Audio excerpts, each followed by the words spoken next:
JK Fatu hajar habis LA Knight. Charlotte Flair ngamuk ke Tiffany Stratton. Randy Orton ancam Nick Aldis buat WrestleMania. Dan masih banyak lagi. Selamat datang di Extra Smack, di mana kita akan nge-recap dan nge-review episode SmackDown hari ini tanggal 12 April 2025. SmackDown hari ini dibuka dengan Nick Aldis yang langsung nongol ke ring. Dan dia nggak buang-buang waktu, langsung manggil The Viper Randy Orton. Orton masuk ke ring dan dia langsung kasih tahu Aldis kalau dia butuh pertandingan di WrestleMania 41. Soalnya ini bakal jadi penampilan ke-20 Orton di Mania. Dan kalau Aldis gak bisa kasih itu, Orton ngegertak bakal kasih beatdown brutal sampai Orton mungkin harus minta maaf ke istrinya Aldis, Mickie James. Tapi pas suasananya udah mulai panas-panas, tiba-tiba Solo Sikoa dan Tama Tonga datang ganggu. Solo nyuruh Orton minggir karena katanya Orton itu udah masa lalu dan masa depan, yaitu JK Fatu yang bakal jadi US Champion yang baru di WrestleMania. Orton ngeledek gaya ngomongnya Tama yang ya, terus langsung tantang mereka di situ juga. Langsung ribut dan Orton kewalahan kalah jumlah. Untungnya Elena datang dan nyamain jumlah terus bersihin ring bareng Orton.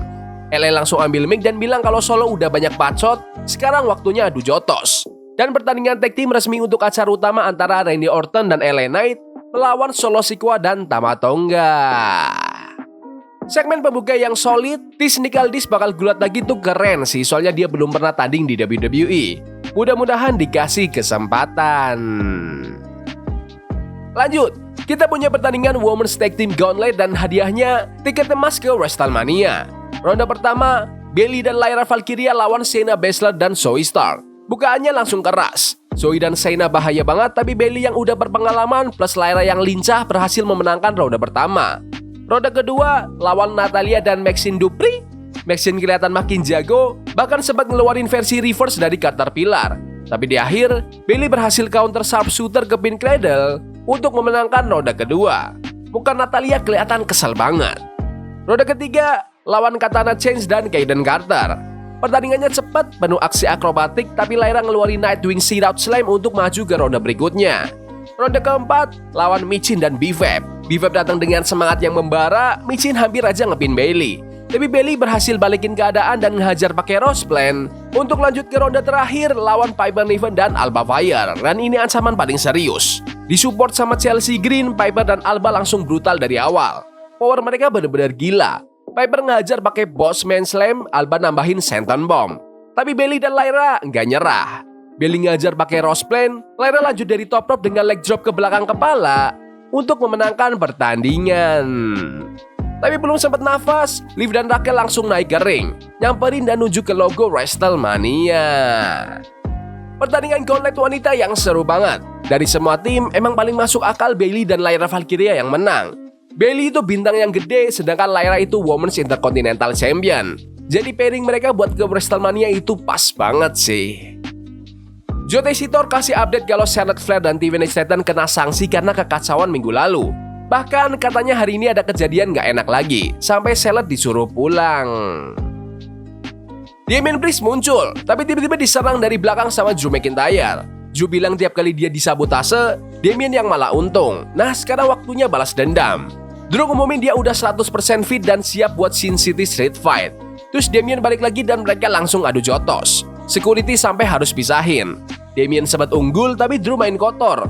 Nyolok mata, hajar pakai steel steps, terus kasih future shock DDT untuk menutup segmen. Segmen yang keren buat bangun feud mereka karena mereka bakal tanding di Sin City Street Fight. Masuk akal banget kalau ada aksi-aksi brutal kayak tadi. Drew McIntyre keren banget mainnya dan Damian Priest juga sellingnya mantap. Berasa makin panas nih konfliknya. Di backstage, DIY masih kesal soal gangguan minggu lalu. Pretty Deadly datang dan ya jadi Pretty Deadly. Terus Motor City Machine Guns nongol, ngingetin kalau Karma udah nyamperin DIY dan minggu depan The Guns bakal lawan Street Profits buat perebutan gelar. Selanjutnya, Rey Fenix melawan Berto. Berto datang bawa energi, tendangan ganas, power bombs, dan near falls yang bikin penonton deg-degan. Tapi Phoenix, wah, dia kayak ninja dari dimensi lain. Corkscrew plancha, springboard Frankensteiner, terus ditutup pakai Mexican Muscle Buster untuk memenangkan pertandingan. Habis pertandingan, Santos Escobar datang, nyamperin Berto dan bilang hargai Rey Fenix. Terus maksa Berto buat jabat tangan. Ini pertandingan yang seru banget, lebih kompetitif dari yang aku kira. Rey Fenix lagi dibook dengan solid, mirip waktu Venta debut dulu. Debbie lagi manis banget ngebangun duo ini. Di backstage, Roxanne Perez bilang dia siap banget buat steal the show. Tiba-tiba, Tiffany datang bawa attitude setinggi langit. Mereka pengen tanding. Aldis bilang bakal dipikirin, tapi kita semua tahu ini pasti bakal kejadian. Debbie juga nayangin video package yang bikin baper. Kisah hubungan antara CM Punk dan Paul Heyman dari zaman OVW sampai era Pipe Bomb. Ngena banget di hati. Terus di backstage, Chelsea Green lagi sibuk ngerayu Piper Niven dan Alba Fire buat nemenin dia di pinggir ring. Tapi masalahnya, mereka habis babak belur di gauntlet tadi. Terus, Zelina Vega masuk, bilang, kita lihat deh, kamu beneran juara atau cuma omdo. Dan ada teaser misterius muncul. Cuma beberapa detik, tapi kita semua tahu nih bakal jadi sesuatu yang gede.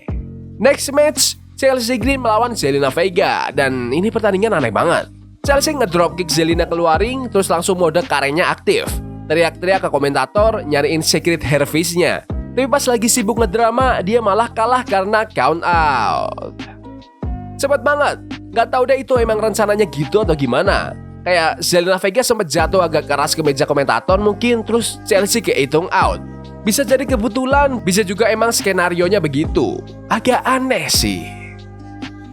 Di backstage, Santos Escobar makin nyindir Berto.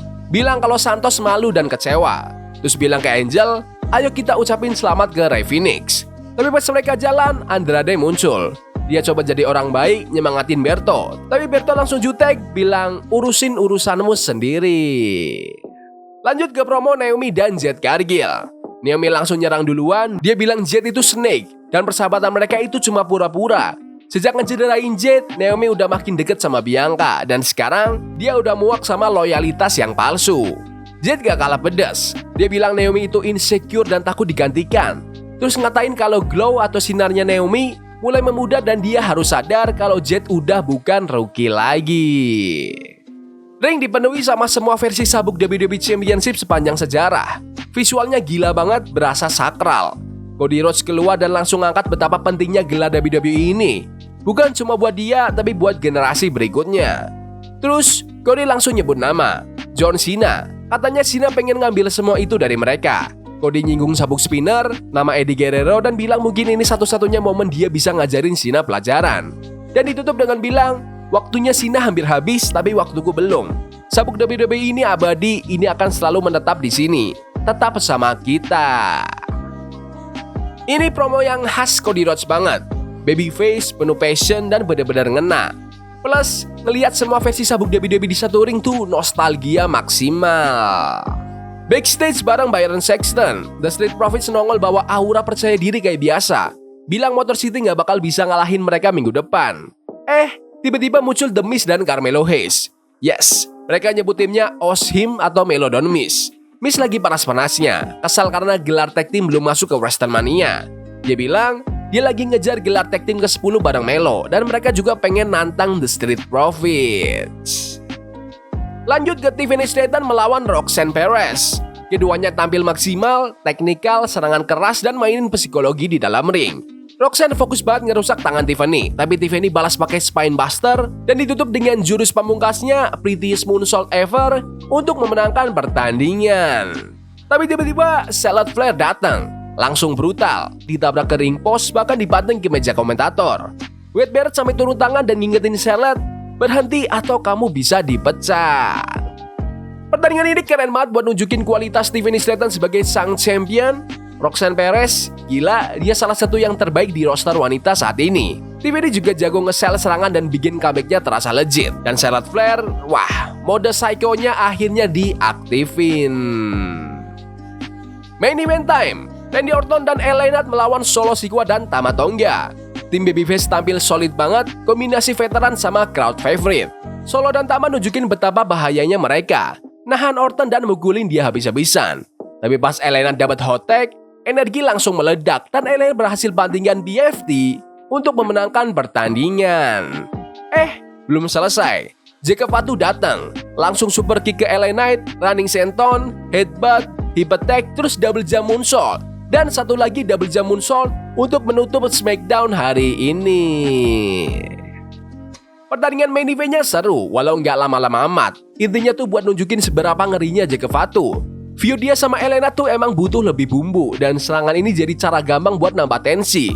Soal Randy Orton versus Solo Sikoa, mereka sempat brawling ke area penonton, tapi belum cukup gede buat nge-hype pertandingan mereka di WrestleMania. Kalau emang itu rencananya. Minggu kemarin tuh SmackDown yang benar-benar jadi salah satu episode terbaik tahun ini. Tapi minggu ini, ya ini lebih berasa kayak episode SmackDown yang standar.